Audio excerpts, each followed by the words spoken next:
for a guy who was in good shape, it was surprising that you had very little power and you didn't have a loopy uppercut swing.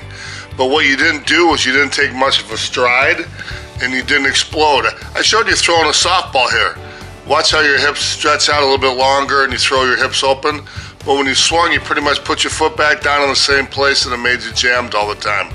We needed to stretch out that stride, Andy, and we needed to get a more explosive rotation on the ba-boom. Here you're only hitting 59, take another swing at 71 and 73. For being a young guy, I would expect you to be a lot more explosive.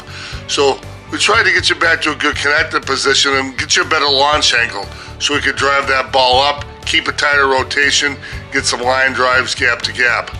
We wanted you to do the politician's drill, really throwing your butt around as you took a longer stride, and the rotational trainer and the diagonal drill were awesome.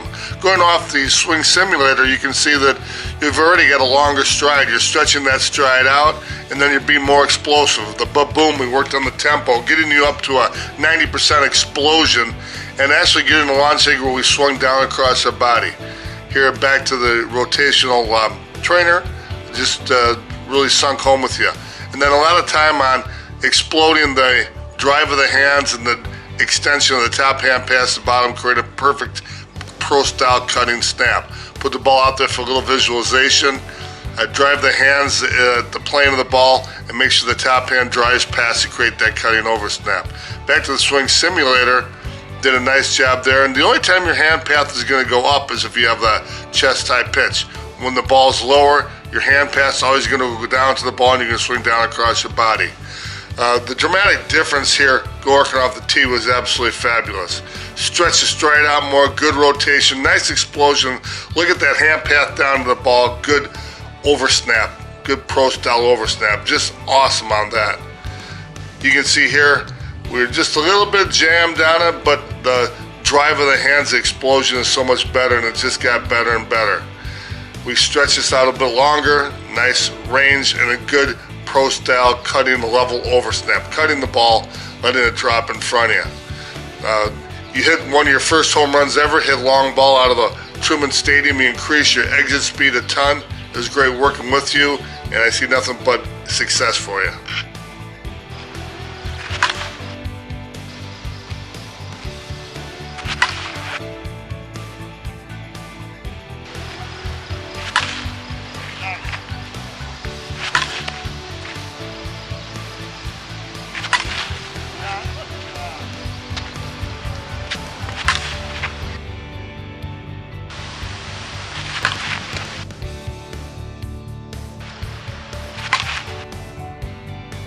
When I came in like that, I did overthink it and kind of, guide the bat.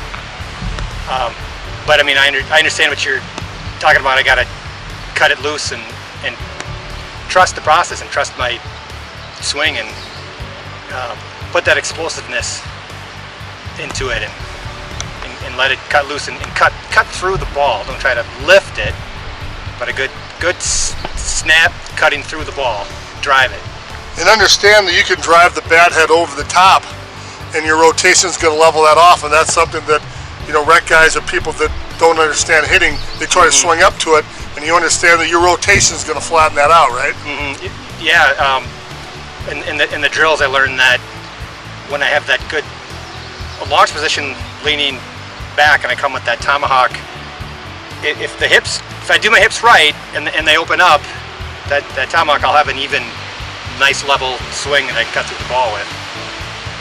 With you, there's a tendency to swing down, and that's brought on by two things: it's lack of rotation or lack of launch angle.